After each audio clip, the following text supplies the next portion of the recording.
Olá pessoal, a paz do Senhor. Sou o pastor Cleidionilson Rodrigues. Estou aqui para tratar o assunto do Apocalipse baseado na revista de juvenis 15 a 17 anos. Mesmo considerando que a aula já ocorreu, mas vou falar aqui da primeira lição, o Apocalipse final da história, o Apocalipse final da história. O autor, ele traz algumas divisões aqui bem interessantes nessa primeira aula, falando sobre as características do livro.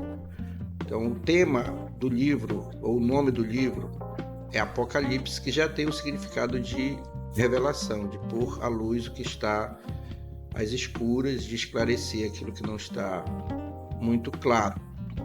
Então, a característica do livro é um livro de profecia, é o único livro profético do Novo Testamento, é escrito por João. Isso vai estar nas primeiras divisões do assunto, da aula, e eu vou fazer aqui um resumo desse contexto. Muitas pessoas não gostam do livro do Apocalipse por considerar um livro de mistério, e na verdade isso vai de encontro ao significado da palavra Apocalipse ou do propósito do livro, que é revelar as coisas que estão ocultas relacionadas não só ao mundo espiritual, como também ao futuro. O livro traz revelações que não se apresentam em outro contexto do livro, embora a gente tenha, por exemplo, o livro de Daniel no Antigo Testamento, que fala das coisas relacionadas ao tempo do fim, mas ele se limita aos assuntos que estão ligados à nação de Israel. Enquanto o livro do Apocalipse faz uma revelação mais abrangente, ligada ao mundo espiritual e também ao que vai acontecer com a igreja e com os gentios, com a humanidade como um todo, envolvendo os judeus também. Não há dúvida de que o livro foi escrito por João. João é o autor de 3 epístolas, que junto com Judas antecede o livro do Apocalipse. Há alguns críticos que duvidam da autoria por parte de João, mas é bem pequeno o número, considerando o número de teóricos e de estudiosos que atribui a João essa escritura. O ambiente onde ele escreve e a data que ele escreve é antes do final do primeiro século, a data ainda no ano 96 depois de Cristo, e o local é a ilha de Patmos, e isso aparece no livro. João fala de onde ele está recebendo a revelação e, consequentemente, onde o livro surge, o livro nasce. O significado do Apocalipse, eu já até adiantei para vocês, que o livro tem o teor profético e, portanto, ele revela, diferente dos outros livros proféticos, ele revela o mundo espiritual e as coisas relacionadas ao tempo do fim. Para isso, ele usa é dado ao autor visões de símbolos, de imagens, de figuras, para apresentar um mundo que está totalmente fora da nossa realidade, são verdades que estão fora da nossa realidade, mas que obviamente ele vai usar coisas do nosso conhecimento, do cotidiano, do dia a dia, da praxe humana, para que a humanidade tenha o entendimento aproximado daquela verdade. Então ele usa elementos da nossa realidade, como por exemplo quando o livro vai falar da realidade do céu, do mundo espiritual, apresenta-se o céu como se ele possuísse coisas aqui da terra, como ouro, rio, muro, casas e assim por diante. Isso são apenas figuras daquela verdade que se valendo da realidade que nós conhecemos. Obviamente, quando nós chegarmos lá, nós vamos nos deparar com um aspecto daquele ambiente muito para além daquilo que nós estamos acostumados aqui. A alegria, mesmo a alegria que nós recebemos aqui da parte de Deus, fica muito aquém daquela alegria que receberemos lá. Então, as coisas belas que nós estamos contactando, vendo, assistindo, experimentando aqui, as delícias daqui dessa terra, ficam muito aquém daquelas que nós experimentaremos lá. Isso é fato. Então, na sequência, ele vai falar do livro como sendo uma advertência. Além dele trazer uma revelação, ele também é um livro que exorta. Ele não exorta através do pânico, ele não é um livro que quer fazer que você entenda ou que nós entendamos essa realidade, não só do mundo espiritual, como do futuro, para nos causar medo, para nos aterrorizar. Pelo contrário, para os salvos, para os filhos de Deus, o Apocalipse é um livro de consolo.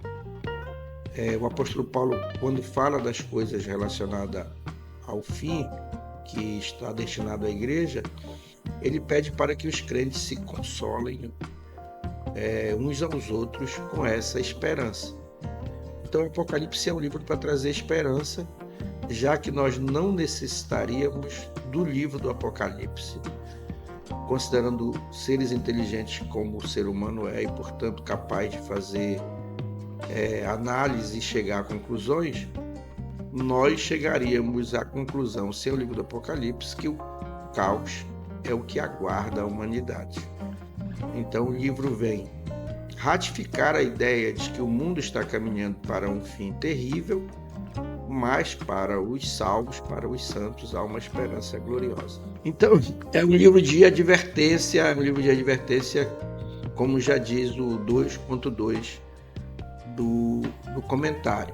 Então, o Apocalipse traz uma série de conselhos que chamam a nossa atenção. Quem tem ouvidos, ouça o que o Espírito diz às igrejas. Então, nós somos incentivados a nos arrepender dos pecados cometidos, Apocalipse 3,19, e a viver em constante santificação. Sua mensagem nos adverte ainda a batalhar contra o relativismo e o pecado. Se você considerar esses primeiros capítulos que estão envolvendo as cartas, eles trazem revelações como de umas ameaças que a igreja sofre. A doutrina de Jezabel, a doutrina de Balaão, tantas doutrinas que somam-se àquilo que Jesus fala nos evangelhos sobre fermento dos fariseus, fermento dos saduceus, fermentos de Herodes. E também Paulo fala dessas ameaças doutrinárias, dizendo que nos últimos dias surgirão falsos profetas e falsos mestres apresentando doutrina de homens, doutrina de demônios, fábulas de velhas caducas. Então, somado ao Apocalipse, isso é uma advertência para que nós tenhamos zelo pela verdade.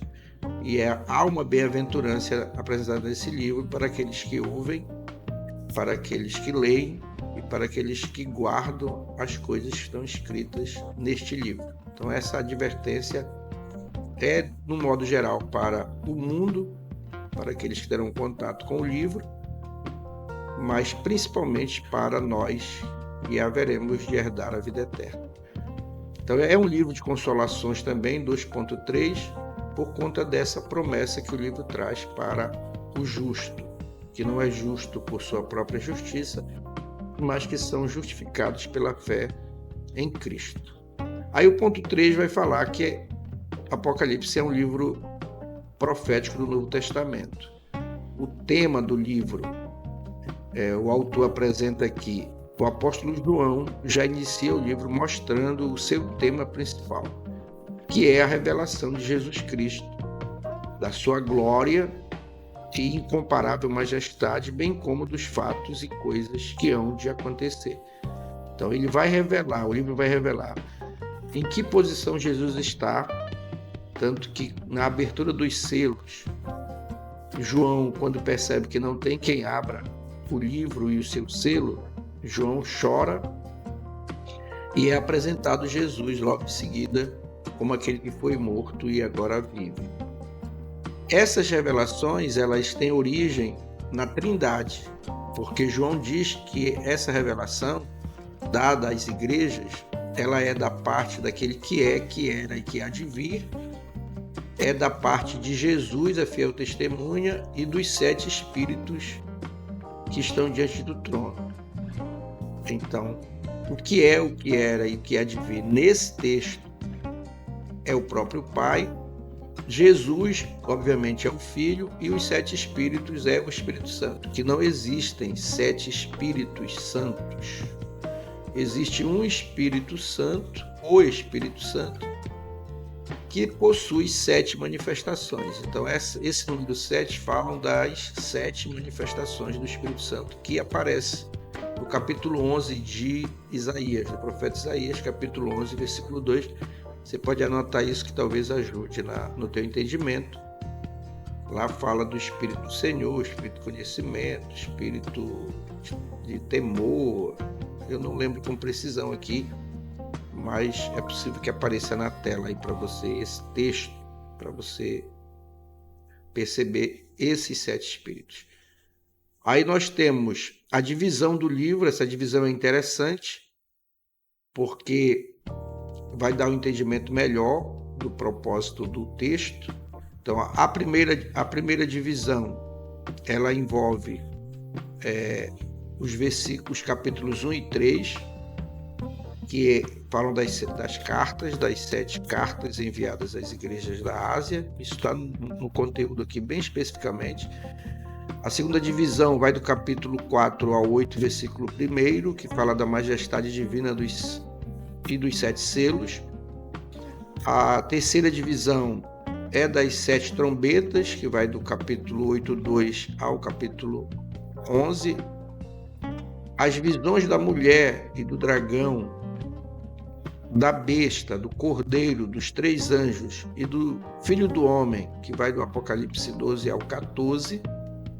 Considerando que, se você ler com atenção, você percebe que o capítulo 12 fala da primeira metade da segunda metade da grande tribulação, mas ele vai até antes da criação do homem, ainda trazendo uma revelação do que aconteceu com o mundo angelical, com a queda de Satanás. Depois ele passa pelo nascimento de Jesus, isso capítulo 12. Segue o período de perseguição da nação de Israel, dentro do contexto do Antigo Testamento. Aí sim chega o nascimento de Jesus. Depois fala do que Jerusalém, ou a nação de Israel, sofre até que chegue a grande tribulação. E na grande tribulação, a nação de Israel sendo escondida por 42 meses, que seria a segunda metade da grande tribulação, quando o anticristo deseja dizimar todos os que são contraditórios a ele. Já o capítulo 13 vai falar da primeira metade da grande tribulação, onde os santos são vencidos. Esses santos que foram vencidos não são os judeus. O anticristo não vai vencer os judeus, porque Deus vai protegê-los na segunda metade, no rompimento do pacto. Agora, na primeira metade, onde se apresenta no capítulo 13 que o anticristo recebe poder para vencer os santos e os vence, está falando dos fiéis que morrerão a fio da espada, que morrerão por causa de Cristo, que, portanto, fazem parte da igreja ainda, embora sejam salvos pela espada lá na primeira metade da tribulação, por rejeitarem o carimbo, por não adorarem a imagem e tal. Eles são vencidos. Eles vão reaparecer no capítulo 15 como aqueles que venceram a besta. Então, no 13, eles são tidos como vencidos porque o anticristo os mata. E no capítulo 15, eles aparecem como vencedores da besta, assim como no capítulo 20, a partir do versículo 4, eles já são vistos como vencedores porque eles não se renderam à besta. Obviamente que todos que se renderem à besta estarão no rol de perdedores, mesmo preservando a vida. Isso vale para nós também nesse contexto. O crente que vence hoje não é aquele que não morre, é aquele que morre na fé, morre sem negar a fé. Aí ainda, queridos, nós temos na sequência das divisões as 7 taças, a queda da Babilônia, as 7 taças e suas pragas, a queda da Babilônia e dos ímpios, queda da besta, do falso profeta, a prisão de Satanás. Isso no final do julgamento das nações. Aí a visão do novo céu e da nova terra e da nova Jerusalém, que é Apocalipse 21, 22 a 25, e os conselhos e promessas finais no Apocalipse 22, 6 a 21. O objetivo do livro, tudo que o Senhor faz, conforme o nosso comentarista aqui, tudo que o Senhor faz e ordena tem um bom propósito. Então o livro do Apocalipse, como eu já disse antes, não é para trazer pavor, terror ou medo. O ponto 4 vai falar nos 3 atos do Apocalipse. E ele apresenta no capítulo 1, versículo 19, o próprio Senhor diz para ele escrever as coisas que ele viu, as coisas que são do presente, e as coisas do futuro, que são as coisas que ainda virão. Então o autor vai falar dessas coisas aqui, apresentando cada uma delas dentro do contexto das que são vistas, das que ainda hão de ser, aliás, das que são e daquelas que ainda hão de ser. Então, nesse contexto, é o que ocorre dentro da nossa primeira lição desse tema, um estudo panorâmico do Apocalipse. Eu espero que eu tenha ajudado você, apresentado alguma luz, além daquela que o comentarista já traz. Que Deus em Cristo te abençoe.